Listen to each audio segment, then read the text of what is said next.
Que Dieu puisse apporter la prospérité, la guérison et qu'il établisse la restauration dans votre département. Que Dieu enlève toute malédiction, toute fatalité, tout blocage, toute malchance qui ont été plantées dans le sol. Que le précieux et pur sang de Jésus, notre Sauveur, efface le sang qui a déjà été versé ici. Que le pouvoir du sang de Jésus efface complètement et définitivement les souvenirs des os, du sang et du mal qui ont été faits ici, en éliminant toute trace de ces événements passés, afin que rien ne puisse rappeler les actes sombres et douloureux qui ont eu lieu en ce lieu.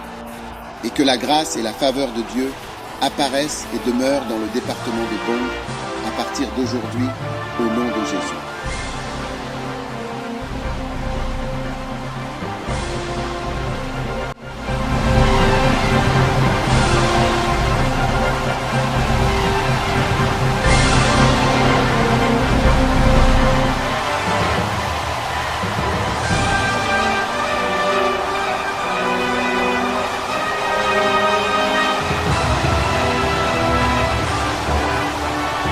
Jebanga est l'une des villes que l'équipe de la campagne Jésus qui guérit a choisie pour tenir ses campagnes au Libéria. Une chose principale pour laquelle elle est connue est qu'elle était le quartier général du NPFL de Charles Taylor pendant la guerre civile libérienne.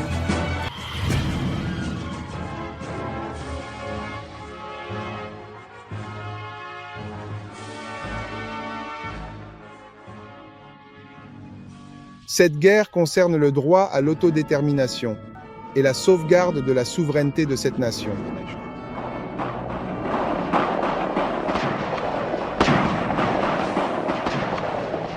C'est le genre de terreur que les Libériens affrontent chaque jour. Le cauchemar avec lequel ils ont dû vivre depuis que la guerre civile a éclaté il y a 6 mois. Et pourtant, à entendre certains le décrire, on pourrait avoir l'impression que ce comportement est justifié. C'est juste un soulèvement civil ordinaire, pas un coup d'État militaire, pas une situation militaire. Des gens ordinaires se soulèvent pour essayer d'apporter l'équité et la justice. Charles Taylor est le chef des rebelles. Ce qu'il veut vraiment, c'est être le dirigeant du Libéria. Ses partisans adorateurs, en fait, l'appellent déjà président. En tant qu'ancien conseiller du véritable président, Taylor s'est enfui aux États-Unis en 1983 après avoir été accusé de détournement de fonds. Aujourd'hui, avec l'économie du Libéria en ruine, son gouvernement miné par la corruption et son armée en proie aux désertions, Charles Taylor est de retour, exigeant que son ancien patron démissionne. Et s'il ne le fait pas, nous le tuerons. S'il ne se rend pas, ce qui signifie qu'il veut se battre, nous le tuerons.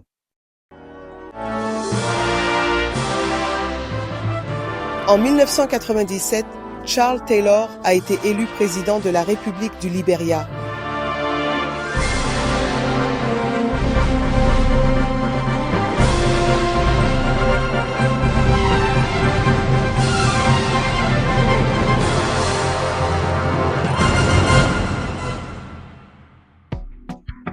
Pendant les campagnes de Jésus qui guérit, nous rencontrons de nombreuses personnes prêtes à nous aider de différentes manières. Nous leur sommes vraiment reconnaissants. Au Libéria, une personne qui non seulement a ouvert sa maison pour nous, mais a également fourni un hébergement gratuit à de nombreux membres de notre équipe, n'était autre que l'ancienne première dame, Madame Jewel Taylor, épouse du président Charles Taylor.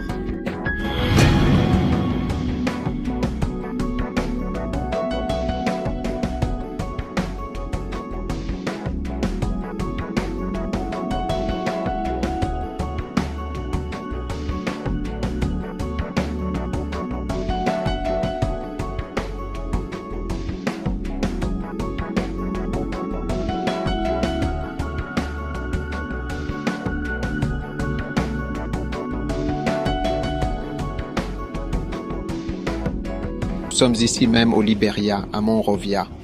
Et avec moi, il y a ma femme Adélaïde. Et avec moi se trouve également Madame Jewel Taylor, l'épouse de Charles Taylor et l'ancienne première dame du Libéria. Nous avons la chance d'avoir quelques minutes avec elle pour partager des informations avoir un moment de communion et discuter de ce que cela signifie d'être Madame Taylor et ce que cela représente vraiment d'être l'ancienne première dame du Libéria. Elle est la sénatrice du département de Bong et elle est l'une des femmes leaders les plus influentes du Libéria aujourd'hui. Donc, vous êtes la bienvenue. Merci, monsieur. C'est un honneur d'avoir quelques minutes de votre temps. Je sais à quel point vous êtes occupé. Qu'est-ce que ça faisait d'être l'épouse de Charles Taylor? Était-il un homme gentil? C'est un terme relatif, évêque, mais je pense que les circonstances en réalité déterminent parfois comment les gens se comportent de temps en temps. Quand je l'ai rencontré, c'était quelqu'un de très gentil et je suis tombée amoureuse de lui quand j'avais 19 ans. Je vous rappelle qu'il a traversé la guerre. Il est devenu un héros de guerre si vous êtes d'un côté du spectre ou un criminel de guerre si vous êtes de l'autre côté. Amener notre pays d'un endroit où très peu de personnes avaient le contrôle des ressources de notre nation à une situation où tout le monde pouvait participer au processus de gouvernance. Ce genre d'expérience, je pense, change n'importe qui. Donc, nous avons eu un mariage difficile à cause du processus de guerre et de la crise dans notre pays, mais il était un très bon père pour ses enfants, il était un bon pourvoyeur. En termes de temps, je peux dire que nous n'avons pas passé beaucoup de temps ensemble, mais je pense qu'il était un bon père et un bon pourvoyeur. Donc, vous êtes tombée amoureuse de lui quand vous aviez 19 ans? Oui, 19 ans. Deuxième année à l'université. Oh wow! Il était aussi à l'université? Non. Il venait juste de rentrer des États-Unis dans le cadre de ce programme spécial que le président de l'époque, Tolbert, avait mis en place pour ramener de jeunes Libériens de l'étranger qui étaient partis faire leurs études et revenir travailler. Donc, il était rentré grâce à ce programme quand le coup d'État a eu lieu et que Samuel Cagnondo est devenu président. Et il a été maintenu à bord, et il est devenu l'un des directeurs généraux de l'un de nos programmes. C'est à ce moment-là que nos chemins se sont croisés, d'une manière ou d'une autre. Vous n'étiez pas marié alors? Non. Mais vous vous êtes marié. Quand vous êtes-vous marié? 1997, 6 mois avant les élections présidentielles au Libéria. Donc, vous êtes devenue la première dame officielle. Absolument. Alors, y avait-il d'autres premières dames? Non, j'étais la seule première dame, Dieu merci. Mais bien sûr, officiellement, vous savez, la situation en Afrique est beaucoup plus compliquée. D'une certaine manière, dans l'esprit des dirigeants africains traditionnels, les présidents sont aussi des chefs ou des rois. Et donc, on s'attend, par tradition, comme ça a toujours été, à ce qu'il y ait beaucoup de femmes autour des chefs d'État. Et je pense que c'était cette même situation qui n'est pas rare en Afrique. Bien sûr, c'était déchirant pour moi. Je viens d'une famille chrétienne. Mes parents ont été mariés pendant plus de 50 ans. Mon père a été tué pendant la guerre. Ma mère est décédée il y a environ 4 ans. Votre père a été tué dans quelle guerre? Dans la même guerre qui est venue pour renverser Samuel Cagnondo. Il est mort en 1994.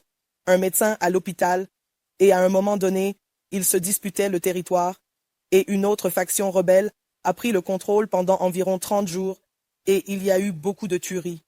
Il a été l'un des médecins tués pendant cette période.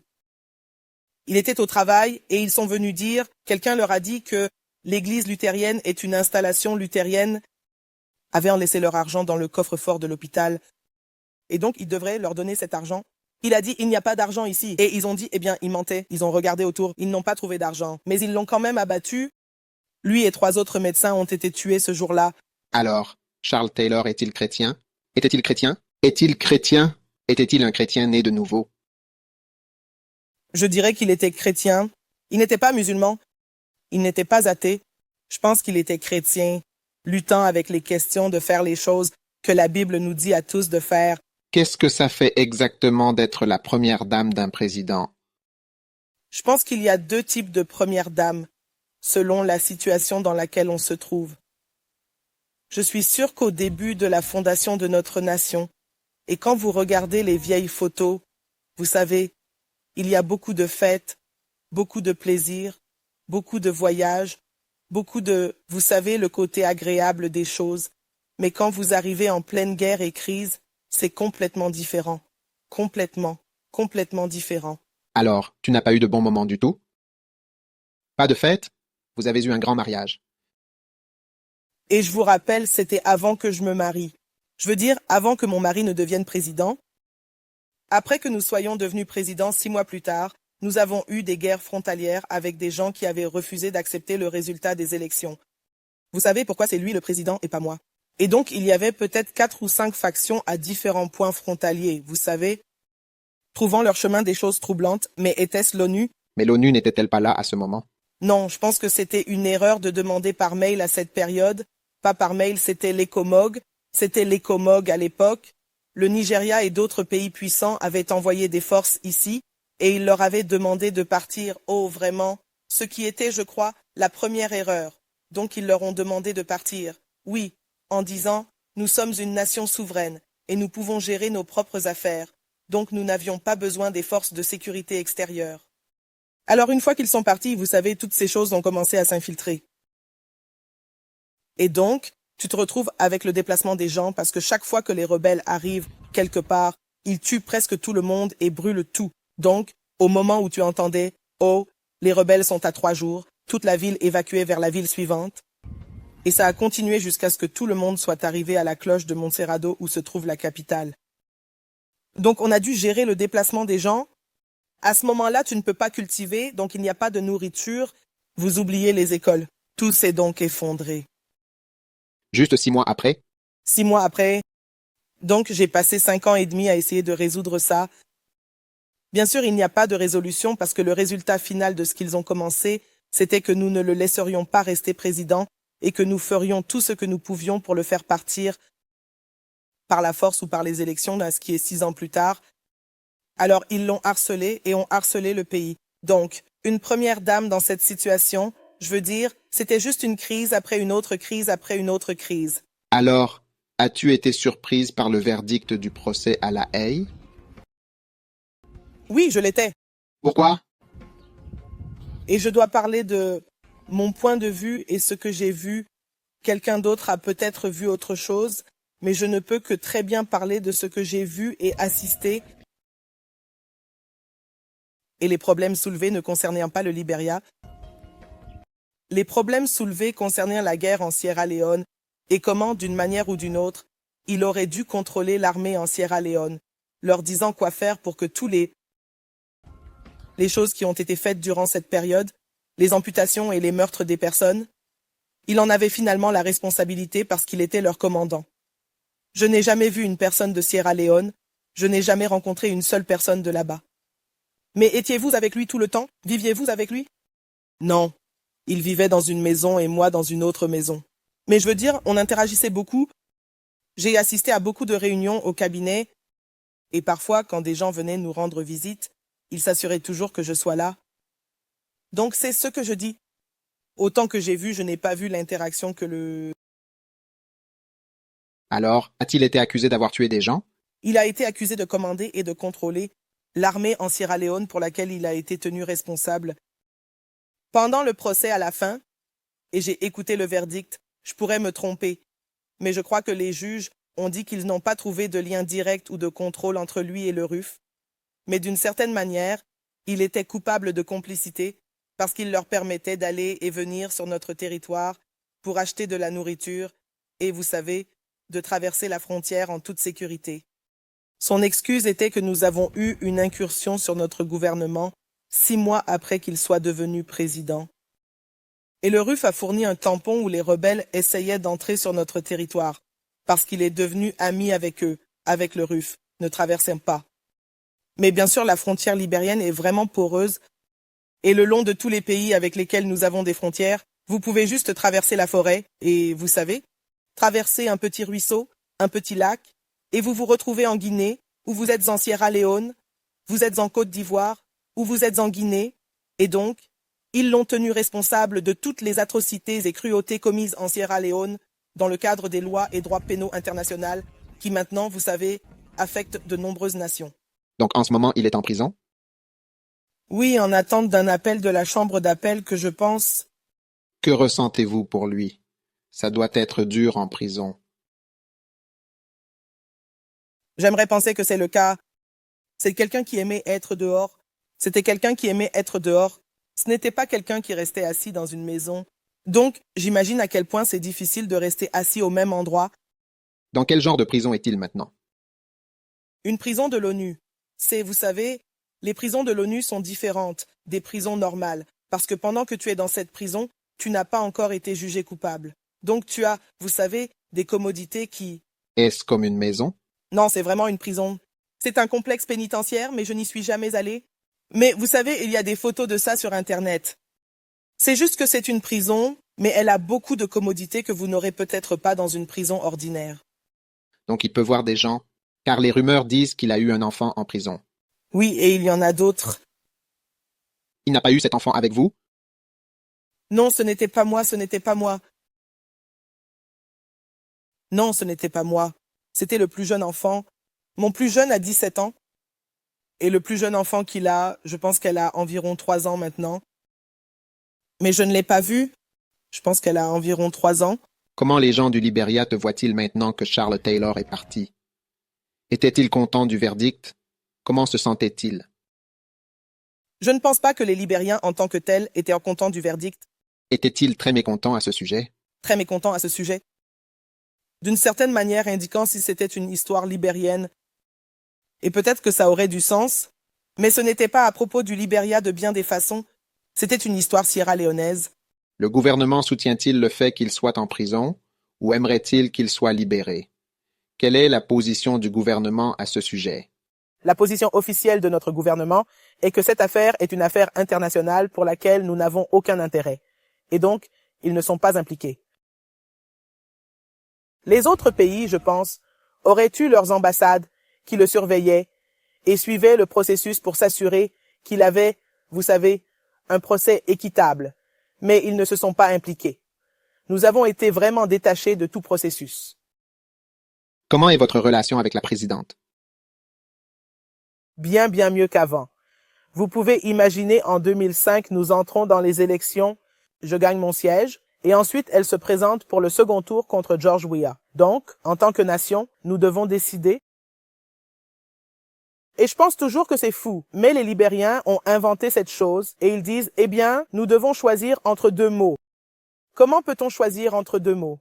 Deux mots, c'est le mal de chaque côté. Mais je veux dire, nous devions faire le choix de savoir si nous voulions un George Weah sans aucune expérience et Ellen Johnson Sirleaf avec toute la reconnaissance internationale et l'expérience qu'elle a. Et donc j'ai dû faire le choix de la direction que je prendrais. Et j'ai dit, eh bien, je ne peux pas donner mon vote à George Weah. Bien sûr, réalisant que le facteur de Taylor était encore très poignant dans notre pays, elle m'a appelé et m'a demandé son soutien. Mon soutien.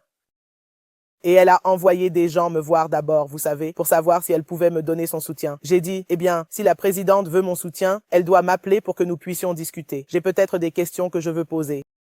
Et donc elle a finalement appelé, et nous nous sommes assises pour discuter, vous savez, des choses qu'elle voulait faire pour le Liberia, et pourquoi elle pensait que nous étions là où nous étions. Nous avons eu une très longue conversation. En fait, je l'ai soutenue aux grandes dames et à la colère de nombreuses personnes. Bien sûr, quand j'ai fait cet endossement sans en parler à mon mari à l'époque, vous savez, j'y ai réfléchi et j'ai prié à ce sujet. Et je me suis dit, eh bien, je pensais que cela nous mènerait sur un chemin de paix. Et aussi difficile que ce chemin ait été, il nous emmènerait un peu plus loin de là où nous étions. Et donc, quand j'ai prié à ce sujet, j'ai dit que c'était la bonne décision. Je savais que si j'en avais discuté avec lui, il aurait dit de ne pas le faire. Alors, j'ai simplement décidé de faire mon soutien publiquement sans appeler. Alors, il reçoit la nouvelle et il est vraiment furieux et vous savez, il est en colère et il continue à s'emporter. Et puis, il me dit, « Tu as certainement pris une décision critique dont tu pleureras un jour. » J'ai dit, pourquoi dis-tu cela? Et il dit, eh bien, je peux te dire que depuis la date de l'inauguration où elle est effectivement inaugurée, parce qu'une fois que et je suis sorti, et j'ai dit, Charles Taylor a dit que nous devrions la soutenir. Alors moi, vous savez, même s'il ne me l'a pas dit, j'ai dit, eh bien, le président dit que c'est mieux pour le Liberia. Alors il était en colère à ce sujet. Il dit, mais 3 mois après l'inauguration, si je ne suis pas arrêté, alors je devrais vraiment remercier Dieu. Et puis j'ai dit, mais il s'agit du Liberia. Cela doit aller au-delà de toi et moi. Bien sûr, je pensais que cela n'arriverait jamais. Parce que lorsque nous en avons parlé, j'ai dit, Quelle est votre opinion sur la question de l'exil de l'ancien président Taylor? Et l'accord avec la communauté africaine était qu'il irait certainement en exil et y resterait sans avoir été ramené ici, et toutes les choses que nous pensions qui se produiraient. Et elle a dit, eh bien, cela ne m'intéresse pas. Et tous les dirigeants africains ont dit que c'est une affaire réglée. C'était un arrangement avec tous les principaux dirigeants de l'Afrique pour qu'ils partent en exil. Et parce qu'il a accepté, l'arrangement est de le laisser là où il est. Et je ne vais pas m'en mêler. Et puis je lui ai dit, eh bien, connaissant la communauté internationale, s'il vous force la main, faites-moi une faveur. Et elle a dit, quoi? J'ai dit, au moins appelle-moi et fais-le moi savoir avant que cela n'arrive. Et elle a dit, d'accord, je le ferai. Mais ensuite, il a dit, vous savez, 3 mois avant l'inauguration, c'est ce qui va se passer. Et j'ai dit, non, elle m'a promis que cela n'arrivera pas. Et il a dit, oui, tu es encore un enfant, mais nous verrons comment ça se passera 3 mois à partir de cette date. Il est arrêté et envoyé à La Haye. Vous pouvez donc imaginer, c'est au début de sa présidence. C'est juste de janvier à mars 2006, quand elle vient de prendre ses fonctions. 3 mois jour pour jour. C'est à ce moment-là qu'il a été arrêté. Exactement comme il l'avait prédit. Alors je me retrouve maintenant, bien évidemment, je suis maintenant ostracisé par tout le clan Taylor. Oui, elle. Vous savez, c'est associé avec le président Sirleaf pour le faire emprisonner parce qu'elle est une épouse en colère. Et donc je me retrouve ostracisé au Sénat parce que c'est comme, oh, elle, vous savez, parce que les gens, comme je l'ai dit, les gens l'aiment toujours. Vous êtes coupé du parti sur lequel vous avez été élu parce que chaque fois qu'il vous voit, tout le monde, vous savez, grogne et dit « Oh oui, elle a arrangé ». Vous savez, disant que j'étais en colère à cause de la façon dont notre mariage était, vous savez, toutes les choses qui se sont passées et que j'essayais de riposter. C'est la perception qui s'est répandue à travers le pays. Et donc, je me suis retirée de tout le monde et j'allais au travail et faisais ce que je pouvais, mais je n'étais pas vraiment active. Et puis, bien sûr, notre relation s'est détériorée. Et donc, pendant environ 3 ans, les 3 premières années de notre mandat, nous étions vraiment sur 2 chemins différents.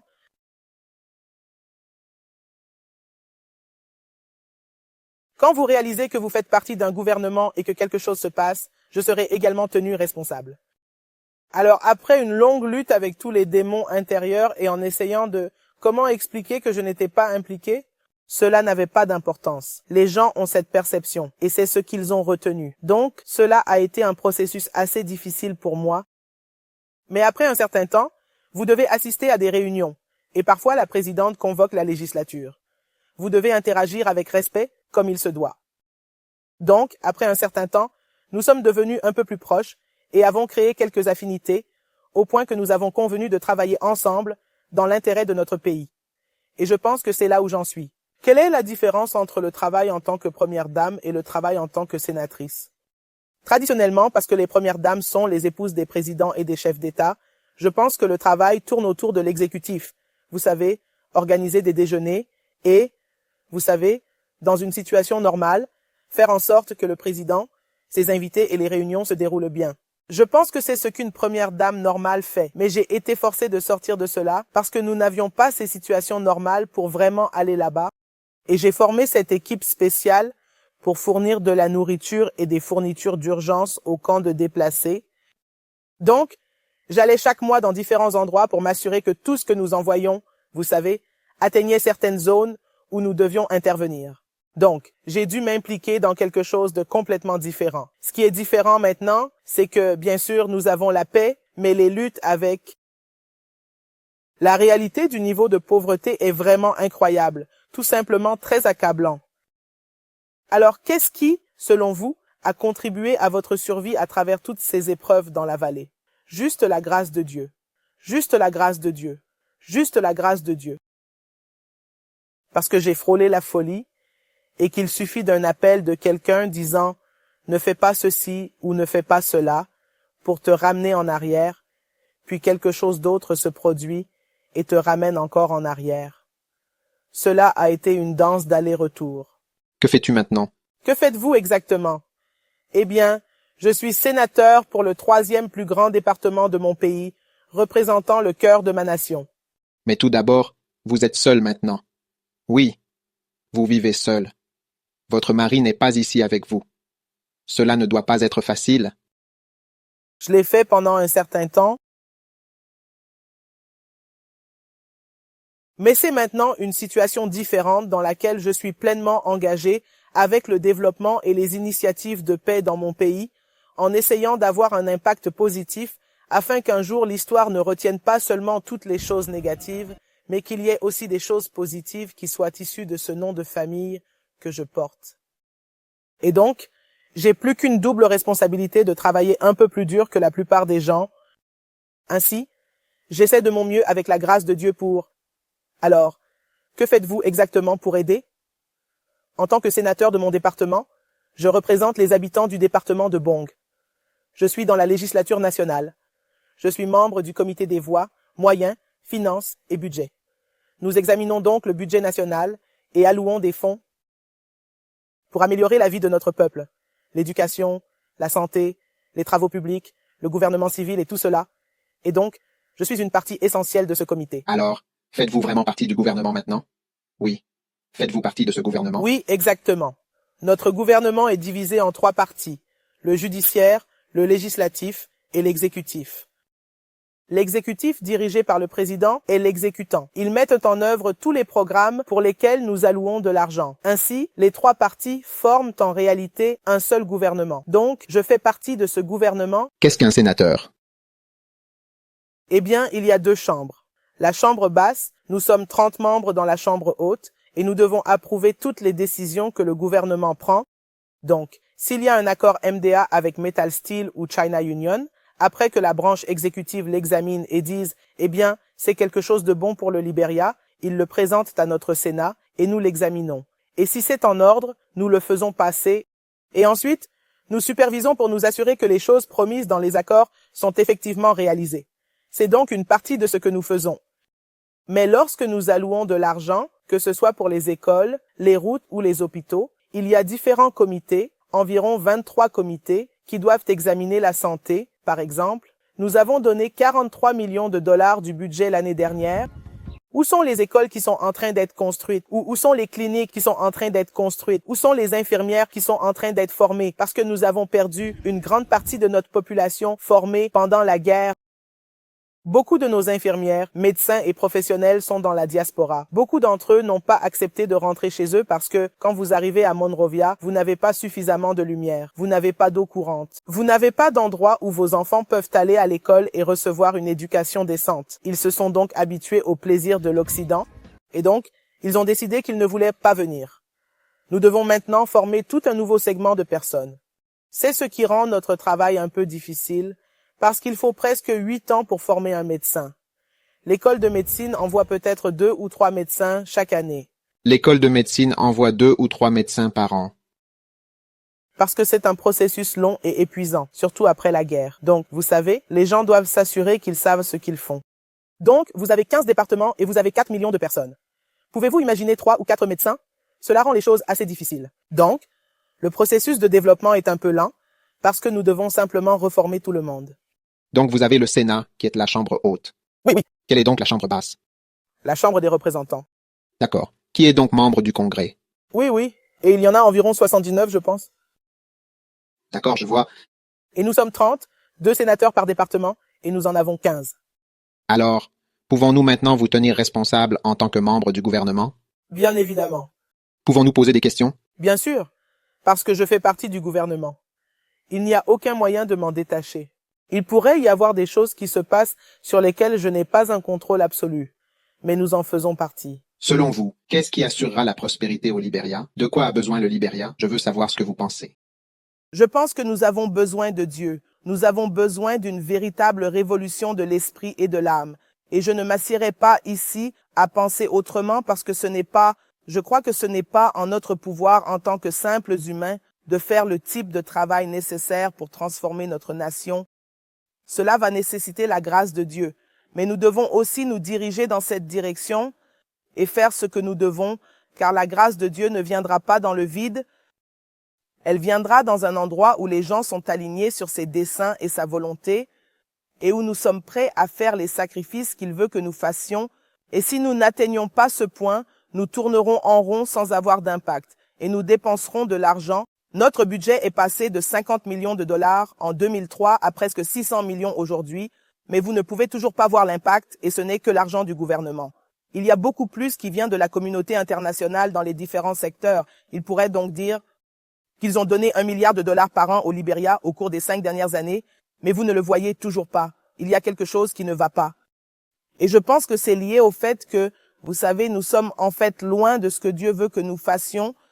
Et si nous ne revenons pas à cet endroit, je pense que nous resterons coincés là où nous sommes pendant un certain temps. Alors, qu'en pensez-vous? Qu'est-ce que je pense? Oui, je suis d'accord avec ce que vous avez dit. C'est la première partie. La deuxième partie est que chaque pays qui est pauvre, en effet, fait la même chose que tous les autres pays pauvres, en général, font. Et chaque pays qui est riche fait les mêmes choses que les autres pays riches font. Que font les pays pauvres? Les pays pauvres se spécialisent dans l'agriculture et dans certaines activités que nous appelons des activités à rendement décroissant comme l'exploitation minière, l'agriculture, la pêche, des choses qui sont régies par les lois strictes des rendements décroissants. Cela ne pourra jamais s'étendre et cela ne crée pas d'emploi. Cela ne crée pas de synergie. Cela n'autorise pas la création d'autres types d'emplois, vous savez, en fait, en dehors du cadre du type d'activité qu'ils exercent. Donc le type d'activité, par exemple, si vous prenez un agriculteur et quelqu'un qui fabrique, quelqu'un qui cultive des tomates, quelqu'un qui cultive des oranges, et quelqu'un qui fabrique des iPods ou des iPads ou des téléphones portables, je veux dire que la personne qui cultive des oranges ne sera jamais prospère comparé à quelqu'un qui fabrique des téléphones portables et des iPads, etc. Je veux dire, et tous les pays pauvres se spécialisent dans l'agriculture. Et toutes les famines se produisent dans les pays qui se spécialisent dans l'agriculture. Toutes les personnes affamées se trouvent dans des pays qui se spécialisent dans ce type d'activité. Et en fait, les pays qui ont très peu d'agriculture sont des pays où les gens meurent de suralimentation. Oui, comme l'Amérique, vous savez. Tant que les pays pauvres continueront à se spécialiser dans les activités qui rendent les pays pauvres, ils ne seront jamais riches. Cela dit, j'ai voyagé au Libéria. J'ai vu des plantations de caoutchouc. J'ai vu des plantations de minerais de fer. Ce que vous appelez cela, toutes ces activités sont des activités à rendement décroissant. Et la chose à propos des activités qui sont d'un autre genre, que nous appelons des activités à rendement croissant, comme les industries, vous savez, et les services, c'est qu'elles créent d'autres emplois. Parce que s'il y a une industrie, une énorme usine ou quelque chose qui fabrique quelque chose, cela entraînera les coiffeurs de la région, les boulangers, les secrétaires, ceux qui construisent des maisons, des bassins, les menuisiers. Tout le monde fait ce que nous appelons des synergies. Tant d'autres personnes ont des choses à faire.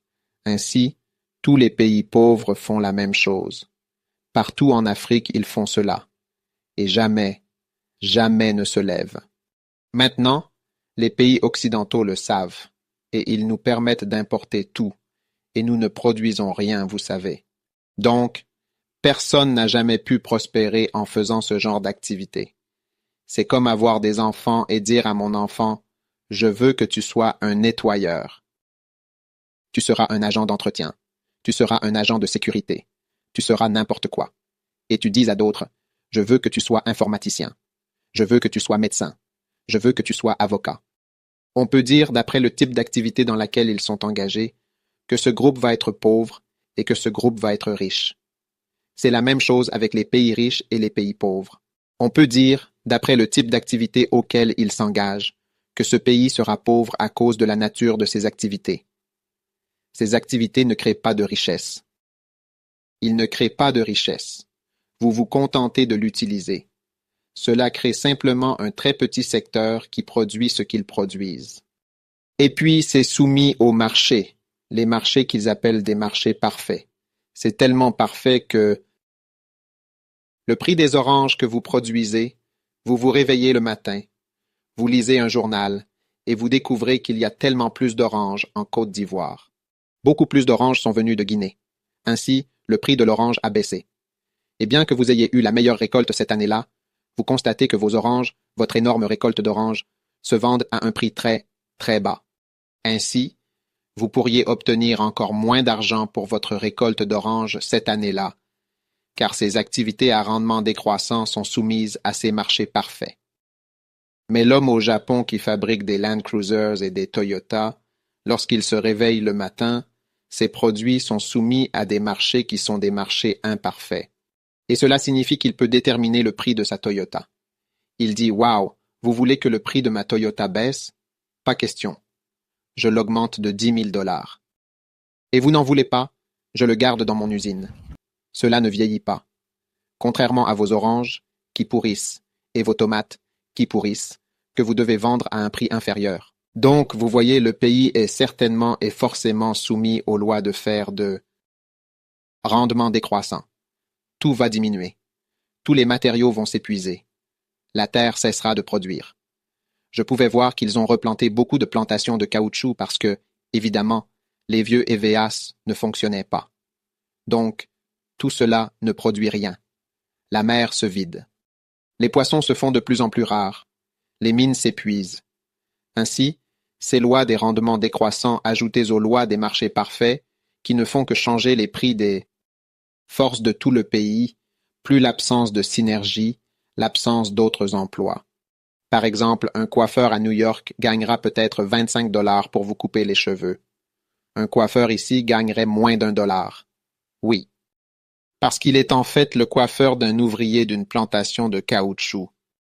Mais c'est en fait un coiffeur d'un inventeur d'iPod et d'iPad. D'accord? Donc, peut-être. Un chauffeur de bus au Libéria gagnerait très peu, mais un chauffeur de bus en Californie gagne plus, parce qu'il conduit les enfants de millionnaires. Ainsi, tous les autres emplois sont également à un niveau de revenu très bas. Ainsi, tous les pays pauvres font les mêmes choses. Et nous avons ouvert nos frontières aux marchés mondiaux, libre-échange, pas de tarifs, etc., ce que le monde occidental n'a pas fait et ne fait pas. Ils ne font pas cela. Et nous ne pourrons jamais nous comparer à eux. Nos vaches, notre viande, notre poulet ne peuvent pas se comparer à leurs vaches, leur viande, qui ne seront jamais vendues là-bas. Peu importe combien de vaches nous produisons, peu importe combien de viande nous obtenons, chaque vache suisse est soutenue avec 4 fois le montant du PIB d'un Africain ordinaire, un Africain subsaharien. Elles sont subventionnées. Toutes leurs vaches sont subventionnées. Leurs fermes sont subventionnées. Il n'y a aucun moyen que nos oranges, nos tomates, notre manioc, tout ce que nous cultivons puisse jamais être vendu n'importe où. Et rien de ce que nous fabriquons, rien de ce que nous avons, rien à vendre. Donc tout le pays est soumis à cette façon de faire les choses. Donc à la fin, le pays est simplement en train de décliner. C'est un cycle et cela ne s'améliore jamais vraiment. Alors, permettez-moi de parler d'améliorer les choses et d'aller de l'avant. Vous savez, vous vous demandez, vous avez dit à ces enfants, sois un nettoyeur, sois un agent de sécurité, sois un blanchisseur, sois une femme de ménage. D'accord. Et vous pensez qu'ils vont un jour se soulever et réussir. Ils ne le feront pas. Donc, encore une fois, vous voyez le fer quitter le pays, mais nous ne fabriquons pas d'acier. Et les présidents et ces personnes, ce sont des économistes. Ils savent ces choses. Ils ont travaillé dans les banques mondiales. Ils savent ce qui se passe. Et ils savent que lorsqu'un pays a même des industries faibles, des industries qui ne sont même pas si fortes, c'est mieux que de ne pas avoir d'industrie du tout. Et donc, vous aviez des pays comme le Pérou, qui avant l'intervention du FMI et ainsi de suite, avaient des industries faibles et les salaires augmentaient dans ces pays. Jusqu'à ce que le FMI intervienne, ils ont introduit l'absence de tarifs, etc. Toutes les industries ont disparu parce que vous ne pouvez pas vendre vos allumettes. Vous ne pouvez pas rivaliser avec les gens qui fabriquent des allumettes. Ils ont perfectionné leurs industries. Les prix sont si bas. Ainsi, toutes vos usines sont contraintes de fermer. Vos usines de vêtements, vos usines de pyjamas, vos usines de chemises, chaque usine est forcée de fermer. Et donc, toutes les synergies et les emplois autour de ces usines, les coiffeurs, les boulangers, les vendeurs de riz sec, tout le monde, les coiffeurs, tout le monde est contraint de fermer, de vendre ou de fonctionner à un niveau très très bas. Alors, quand vous venez en Afrique, du nord au sud, c'est le même tableau. Et nous recevons juste de l'aide, demandons de l'argent, obtenons de l'argent. Et les dirigeants ne feignent pas. Ce n'est pas qu'ils ne savent pas. Ils savent. Ils ont cette connaissance. Ce que je dis est historique. C'est l'histoire de l'économie. La vérité qu'aucun pays n'est devenu riche grâce à l'agriculture et qu'en effet, l'Amérique a refusé d'être une nation de fermiers. Quand les Anglais sont arrivés là-bas, ils ont dit « Oh, vous avez les plantations, nous avons l'industrie ». Ils ont dit « Non ». Ils ont en fait inventé un dicton et ils ont dit « Faites ce que les Britanniques ont fait, mais ne faites pas ce qu'ils disent ». Faites ce qu'ils ont fait pour devenir riches, ne faites pas ce qu'ils disent. Même chose en Australie. Lorsque l'Australie a été fondée, ils voulaient se contenter à importer des choses de là-bas. Ils ont dit « Non, nous voulons que notre peuple sache aussi comment faire ces choses ». Et donc, ils ont refusé d'obéir à ces instructions et ont créé leurs propres industries. Ainsi, tous les pays riches fonctionnent de la même manière et tous les pays pauvres fonctionnent de la même manière et ils ont le même type d'activité économique, le type d'activité économique qui conduit à la pauvreté. Ils sont soumis aux lois de fer des rendements décroissants, aux lois de fer de l'absence de synergie, aux lois de fer des marchés parfaits qui modifient les prix de vos oranges, de vos goyaves et de vos mangues à volonté. Vous venez de vous réveiller le matin. Vous réalisez que ma grande récolte ne vaut rien ce matin. Tous mes ouvriers sont là, des milliers d'ouvriers. Mes oranges n'ont aucune valeur. Tout a chuté parce que tout le monde a eu une bonne récolte d'oranges cette année. Donc ces personnes tous sont des chefs d'État. Ils sont allés à Harvard. Ils ont travaillé en Amérique. Ils ont travaillé à la Banque mondiale et tout ça. Alors, quand ils viennent et qu'ils deviennent les dirigeants de nos pays, d'accord. C'est pourquoi je vous ai demandé si vous faisiez partie du gouvernement, car je ne vous poserai pas toutes ces questions. Mais si vous faites partie du gouvernement, alors ma question est, elle fait partie de la législature, qui fait partie du gouvernement. Ma question est, quelle? Quand allons-nous nous réveiller et cesser de mendier auprès des présidents et des dirigeants qui attendent simplement des aides? Parce que ces aides arrivent, mais elles ne créeront certainement jamais, absolument jamais d'emploi. Les gens n'auront jamais vraiment d'emploi. Nous serons toujours dépendants des aides et des dons venant du monde occidental. Alors, quand allons-nous nous lever? C'est ce que je pense que le Libéria doit faire. Je pense que le Libéria doit le faire. Sinon, il n'y a pas d'espoir non seulement pour le Libéria, mais pour tous les pays.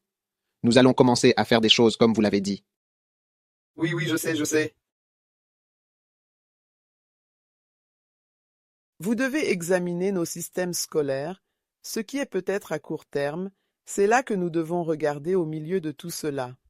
Je ne sais pas si vous avez eu le temps de visiter l'une de nos écoles. Vous seriez consterné. Oh oui, je veux dire, mais cela va de pair avec l'éducation. Avec les enseignants. Je veux dire, parce que vous auriez besoin de personnes pour gérer les choses. Mais nous élevons.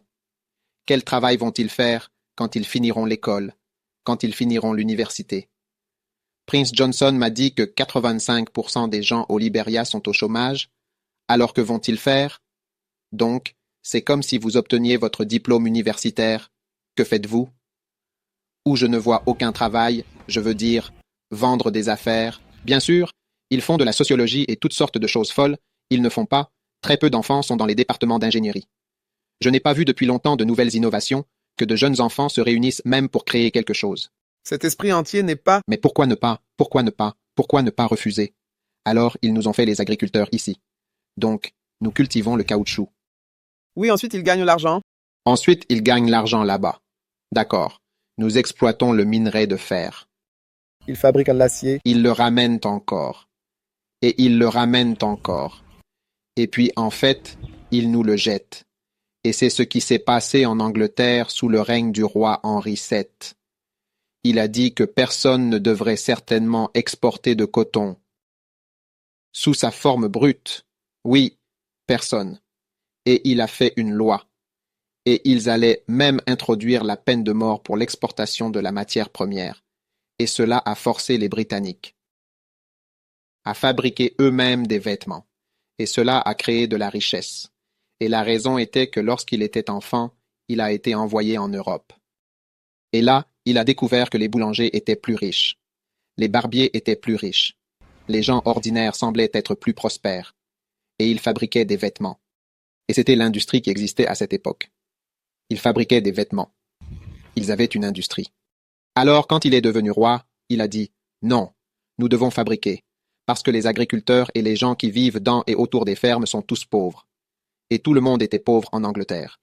Alors, quand il a introduit cette loi et qu'il a commencé ce que toute l'Europe et l'Amérique font, c'est-à-dire ne pas exporter de matières premières, et ne pas être si bête au point d'exporter. Non seulement ajouter de la valeur, mais il n'y a rien de tel que d'exporter quoi que ce soit. Nous allons créer des masses de travail ici même pour notre peuple ici. C'est ce que nous ne faisons pas. Et il a commencé cela. Donc, en économie, ils ont tous su qu'exporter des matières premières est presque insensé. Mais c'est ce que nous faisons. Ghana, partout, nous cultivons des choses, exportons. Qu'est-ce que nous exportons? Même du pétrole. Le pétrole, nous l'extrayons, le réimportons. Et puis, comme tu disais, une génération instantanée, gratification instantanée. Oui, personne ne veut attendre 6 mois. Tout le monde veut. Oui, qu'est-ce que je peux obtenir maintenant? Oui, tu penses que tout le monde sait ce que je dis. Tu ne penses pas. Je pensais que l'agriculture rendrait les gens riches. Non, c'est un type d'activité. C'est comme si tu avais 2 groupes d'enfants. Nettoyeurs gardes de sécurité. Domestiques. Et quoi? Laveurs. Ouvriers sur un chantier de construction. Et de ce côté, nous avons des informaticiens, des avocats, des médecins, des pharmaciens. Bien sûr, ce groupe va être un groupe pauvre. Pourquoi? À cause du type d'activité dans laquelle ils sont engagés. Et c'est ça. Le type d'activité dans laquelle nous sommes engagés en tant que pays africain est le genre d'activité qui est régi par ION. Les lois des rendements décroissants, des marchés parfaits et aucune synergie. Non, ça ne déclenche pas ou ne génère pas d'autres types de travail, tu sais, parce que cette plantation de caoutchouc, elle ne crée aucun emploi pour personne. Parce que lorsque le caoutchouc est à l'état brut, ce n'est pas ce que nous utilisons. Et au lieu de passer au niveau suivant, nous l'exportons tel quel. Cela ne crée aucun emploi pour personne. Et il nous le renvoie. Énormes emplois. Tout notre argent va à l'ouest. Nous achetons des biscuits, nous achetons du lait, nous achetons des choses que nous aurions pu fabriquer dans nos usines. Mais je pense que dans un endroit comme le Ghana, tout le monde le sait, au moins les professeurs et les enseignants. Donc, je pense que c'est plus une question de traduction. C'est difficile, oh. Vraiment traduire la théorie. Je veux dire, quand vous venez d'ici, vous avez de grandes industries, beaucoup de transformations locales. Au moins, quelque chose est fait. Oh, il y a beaucoup plus qu'ici. Je veux dire, je peux le voir, vous savez. Le Ghana est en avance à bien des égards. Vous voulez échanger nos places? Pour vivre ou quoi?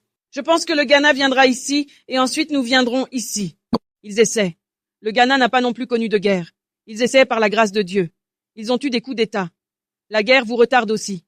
Ne diriez-vous pas cela? Oui. Était-ce une période terrible, la guerre? Parce que tout le monde a été déplacé, le pays entier. Donc le temps que vous preniez 30 ans juste pour comprendre, vous savez d'où je viens, vous savez où étaient les tirs, tout le pays était criblé de balles. Vous êtes venu à un bon moment, car beaucoup d'endroits ont été réhabilités. Il y a environ 2, peut-être 3 ans, vous conduisiez à Monrovia et vous voyez encore des trous de roquettes dans les bâtiments et d'autres choses. Ça s'améliore, mais comme il le dit, nous sommes un pays mendiant, allant là-bas mendier, vous savez. Que pouvez-vous m'aider avec ce que vous pouvez?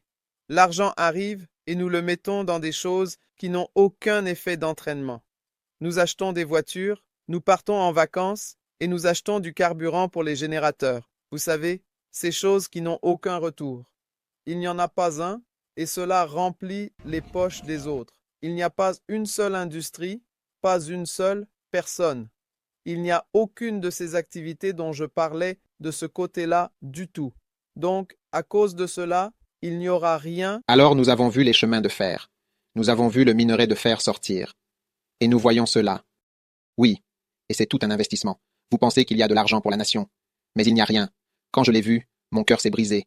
J'ai dit, il n'y a rien pour le Liberia. Il n'y a rien. Vous recevrez quelques montants en paiement.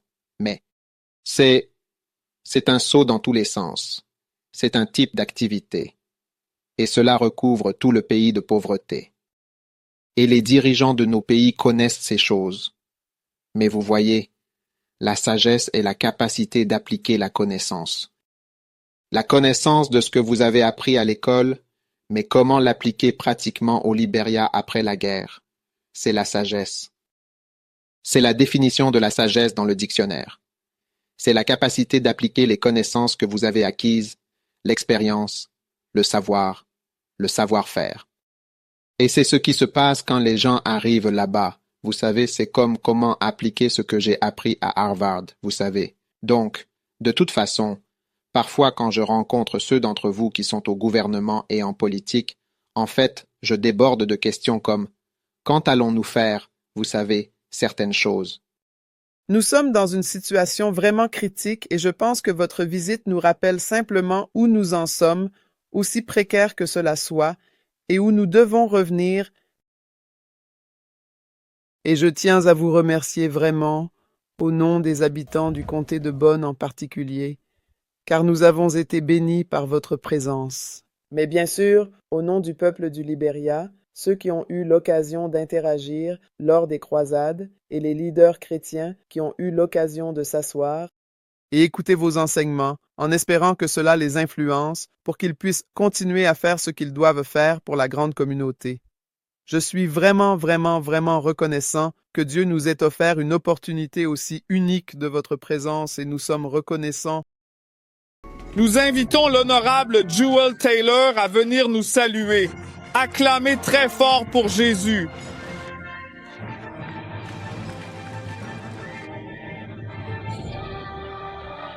Louez le nom de Jésus-Christ. C'est un privilège et un honneur de se voir offrir une telle opportunité de saluer le peuple de Dieu. Nous voulons le remercier pour cette magnifique opportunité de franchir de nouvelles barrières dans notre département, de nous aider à transformer nos vies et de nous rapprocher de ce que nous devrions être, des personnes vivant sous l'onction de Jésus-Christ et suivant sa parole. Et donc, nous vous honorons ce soir, nos invités. Nous vous remercions d'avoir amené une nuée de témoins pour nous aider à nous réaligner. Alors aujourd'hui, nous voulons simplement l'entendre et entendre le ciel. Je ne vais pas parler longtemps, mais je veux dire, louez le Seigneur.